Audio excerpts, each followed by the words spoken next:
This week on the Married to Medicine Season 11 Reunion, Part 1. It's very fake. And you come out very country and you and girl, you're you come off hop and skip from Memphis, Tennessee. Yes, and you're love a Beverly Memphis. Hillbilly. Am I?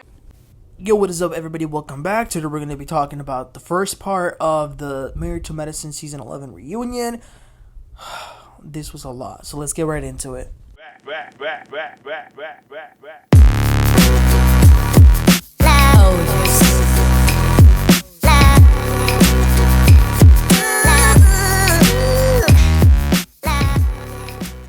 Alright, so the reunion begins with us seeing the ladies walk into the studio. I like seeing them walk in. It always reminds me of that one season when Mariah was coming in and she said, "Let the mess begin, honey." I miss her. So this season we had Simone coming in hot, saying that today is DOA, Day of Accountability. Okay. Toya came in saying that she's ready to talk about people that like to go on social media. She was referencing Sweet Tea. They then get into their dressing rooms to get ready. Some of them comment on Phaedra not being there, and then Quad's lying to Andy, saying that she's not worried about her man because her man knows how to compose himself, not like others. Really, Quad? Did you not see this season? The sandbar? Anyway, so then they get ready and they head out. I am personally not super picky when it comes to like fashion. I get impressed pretty easily, so I'm gonna go ahead and give them all tens. I mean, that choker on Heavenly looked a mess, but other than that, I thought they all looked pretty good. But y'all let me know who you thought was the best dressed. So Andy goes around introducing everybody and whatnot, like he usually does. The theme of this reunion was still the whole Bridgerton, Georgian theme of it all that we had in the finale. Okay, so they right away address the fact that Phaedra did not come to the reunion. Jackie and Quad are trying to act as if she's not needed. Toya said that she actually called Phaedra to come, and Phaedra told her that she wouldn't come save this show for Ish. So then Andy shows them an unseen clip of Phaedra in one of her confessionals, and I'm going to read verbatim what she said, because usually I paraphrase, but no, I don't want to get this wrong. So a producer is asking Phaedra, "What did you learn about this group of women?" And Phaedra says, again, word for word, that they're trash. So I'm not going to be able to say that I enjoyed anything about this group because I feel like they're demonic, minions of hell. They're those bitches, those mean, angry black women who are mean to other black women because they're fat, they funny looking. You know what I'm saying? They're just jealous and hateful. I don't see a future with these ladies because they don't like me. And I like people who like me. And I don't try to participate in spaces that I'm not welcome in. So I'm very happy to be leaving. I'm ecstatic. And then she does a peace sign. Ooh, that was a lot. So the women are all shocked. They say that's deep. They were taken aback, but they say that they were nothing but nice. Simone then goes for the low-hanging fruit and says, "Well, none of us have done the trash that she's done before." Simone, y'all most certainly have. In different ways, but y'all certainly have done the trash that y'all are accusing Phaedra of. Again, different ways, but it's still very much dangerous and messy and bad, okay? Andy touches on the Met Gala, how some of the women were doubting if Phaedra could raise the money, and Phaedra, remember, she had said, I ain't letting bitches like y'all act like I'm not gonna do what I'm gonna do. And dang, they've been so butthurt over this damn comment. Not just all throughout the season, but even now in the reunion, Simone is saying, "Well, what type of bitches are we? We have great salaries. We love our job."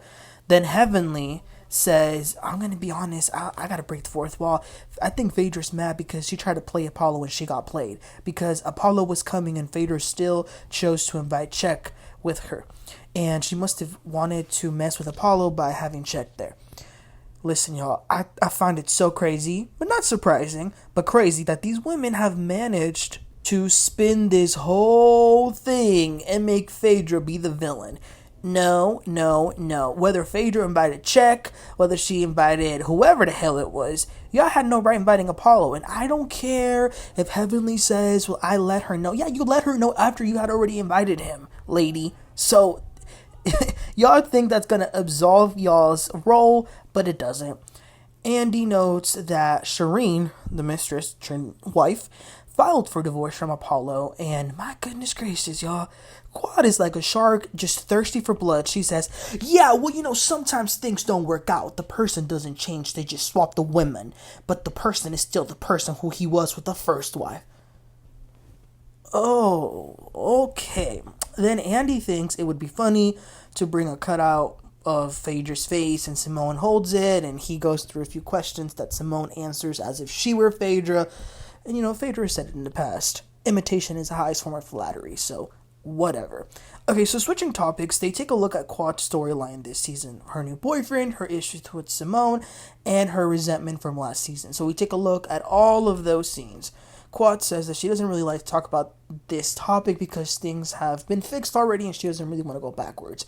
Quad is still very upset that at that last reunion, Simone, remember, she had made reference to the tragedy that happened with Quad's niece, so obviously that's still very hurtful, but Quad has accepted Simone's apology, even though it's still pretty difficult to navigate through. Andy asks Simone about her not inviting Quad to the Freaknik party, and then Quad crashing and Simone being a little bit upset by this. Simone says that Quad was going around saying that they all owed her an apology for Napa, which she didn't believe that she owed one. She says, we've been together as friends for so long, we are loyal, we support each other, so the fact that Quad had a king and kept that secret from us, it was weird and off-putting. And then here we go again. We talk about something that happened a year and a half ago, Napa. So Quad says that, y'all kicked me down y'all kicked me out of the trip. You all did that. And Toya says, well, I need to clarify. We didn't bring you to Napa to tell you to leave. Simone told you to leave, but none of us knew that she was going to do that. And Simone says, yeah, I didn't know either until it came out of my mouth. I don't have a script. I don't rehearse lines. You act like we ganged up on you, but you have been giving us your ass to kiss for years. So Simone and Quad go back and forth. Quad says that Simone isn't being accountable for what she did to her. Andy then says, Toya, you had previously said that you thought some of the apologies that were given to Quad were not sincere. Like, why is that? And Toya says, yeah, I feel like none of them really wanted to have the conversations with Quad. They just wanted to get it over with and move past it. So they all kind of just apologized without meaning it. For example, Jackie. I almost fell asleep with this because, again, y'all, this is a reunion about this season, and we're talking about things that they already talked about in the last reunion. Andy then reads a question saying that, why did Sweet Tea say that Quad is jealous of her? So Sweet Tea says, let me clarify. I can only speculate that because Quad and I haven't even had a 2-minute conversation. So we haven't even had a 2-minute conversation in our lives, so to see Quad go from interview to interview talking bad about me, then what is it? Quad says, well, let me tell you something, baby girl. Lateasha, I don't even know you. And Sweet Tea says, you're watching me closely, waiting for a moment. And Quad says, you wouldn't be here without me. And Sweet Tea says, actually, you wouldn't be here without Gregory because he's the one that made you have the medicine to be on this show. Quad is then saying, well, your husband talks to you like crap on a stick. Get used to it. Which I thought was pretty nasty because how are you throwing it in her face how her husband talks to her when you, Miss Quad, weren't you just on Twitter the other day talking about your heart goes out to Lateasha? So which one is it? Does your heart go out to her, or are you throwing it in her face that her husband talks to her like that? I don't get it.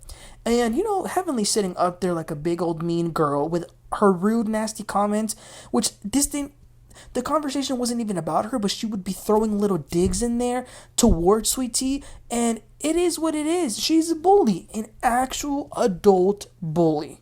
Then Andy reads some questions saying, why would Quad be jealous if her man gave her a Rolls Royce? And Sweet Tea says, allegedly. And Quad asks, well, why are you saying that? What's alleged? Sweet Tea says, you come off very fake. And Quad says, well, you come off very country. And Sweet Tea says, girl, you a skip from Memphis, Tennessee. You are a Beverly Hillbilly. Let me tell y'all, Sweet Tea was keeping up with these reads. She said, I hope your man has a fleet of ambulances to keep you relevant. Ooh, listen, I'm with Sweet Tea. I don't trust nothing about this Rolls Royce. It sounds like a scam to me. And I'm sure as hell don't believe that whole 15 times a week sex thing because they made reference to that and they were joking about it. And Quad says that she is working to get pregnant. She's working with Jackie on that. But yeah, so it was a little bit back and forth between Sweet Tea and Quad. But let me tell you something. At the end of the day, I'd rather come off as country than fake. And what's wrong with being country? Like Sweet Tea said, you're literally from Memphis, Tennessee. What's the problem? Okay, so they closed this segment with, again, Quad saying that she's going to keep moving forward and working on getting pregnant. So moving on, they take a look at Toya's package this season. She really didn't have much going for her other than the baby shower for her bag and apparently how she was very honest and kept it real all season. Andy does do like a quick round of questions for Toya to be brutally honest. And on some of those questions, she was shading Sweet Tea a lot, like saying Andy had said who needs a stylist, and Toya said Lateasha, and Andy said who has the hardest time being truthful, and Toya said Lateasha. He does ask who's more handsome, him or Anderson Cooper, and Toya stumbled on that one. There's also a question for her about the disrespectful comments that she'd be saying about her husband, where she's kind of like disparaging him in a lot of ways, but she says that's their dynamic, that's how they joke, they both have eye candy, whatever, I don't really care. She talks about her 2 Birkins and then announces that they have a new house. They moved again. They're like, oh, wow, this is like your 5th time moving. And she says, well, yeah, but at least I didn't move into somebody else's home. Oh, again, shade at Sweet Tea like a very passive-aggressive type of way. Andy says, Toya, before we move on, is there anything you want to call out right now? And Toya says, yeah, my couch situation. So basically, Toya doesn't want to be sitting next to Sweet Tea. Which, again, to go back to Phaedra, sounds very high school, sounds very mean girl. She says, Toya says, I gotta make it clear, I love on everybody that comes onto this show. I am not a bad friend. And then T says, I know that you're trying to make this a moment. And then here go Toya saying, I know you're a fan. You've been watching this show. Then Andy's messy ass C says to Sweet Tea, she's been on this show for 11 years. To which Sweet Tea says, yeah, and she has nothing new to talk about except a bag that she bought. Toya says, well, you speak like a child. Somebody come help the baby. And Sweet Tea says, when I came onto this platform, you wanted me to go to war with Quad because of the issues that you had with Quad. Toya says, I don't need you to do anything. And Sweet Tea says, Toya and Heavenly have both been instigators. Y'all said we share the same dick. Toya says, I don't believe anything that comes out of your mouth. You and I have nothing in common. And then Quad says to Sweet Tea, I'm not upset at you. But when Toya told you to put me out from your bachelorette party, you listened to her. Oh my gosh, only Quad will bring up something that happened in 2023 and 2025. Toya keeps going for Quad. Toya keeps going for Sweet Tea, saying you're a liar, you have no proof of anything, I don't know where you are mentally. Simone then gets up and gets on her knees and holds Sweet Tea and says, I need you to calm down. I'm here as your big sister. Let's have some real conversations. We're not here to battle. That was a lot. But they put a pin in it and they take a look at Contessa's package next. Her coming back and having her issue with Heavenly. So after watching all those scenes, they talk about the drama that happened in 2022. I'm telling y'all, this was the reunion of the past. We're talking about last year. We're talking about the year before that. 3 years ago. It's a lot. So Contessa is still mad about the same old thing. That Heavenly went on to bash her marriage. Heavenly is still incapable of understanding that she was wrong. Whether Contessa in her own right was correct or incorrect for bashing her own marriage, there was no need for Heavenly to do it. But she don't get that. There's a switch in there that's not turned on. Heavenly says to Contessa, I don't know who you are or when you're telling the truth. And Contessa says, I could say the same for you.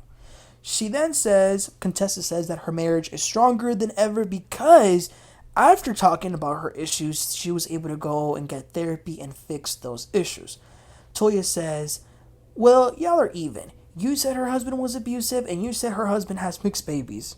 They then touch on that comment that Heavenly made at the dinner table where she talked about Contessa's mom. Now, Contessa says that we didn't see it on the actual show, but the comment that actually made her explode was Heavenly saying, F that bitch, talking about Contessa's mom. And I'm glad that Quad set Heavenly straight and told her that she was wrong for saying that.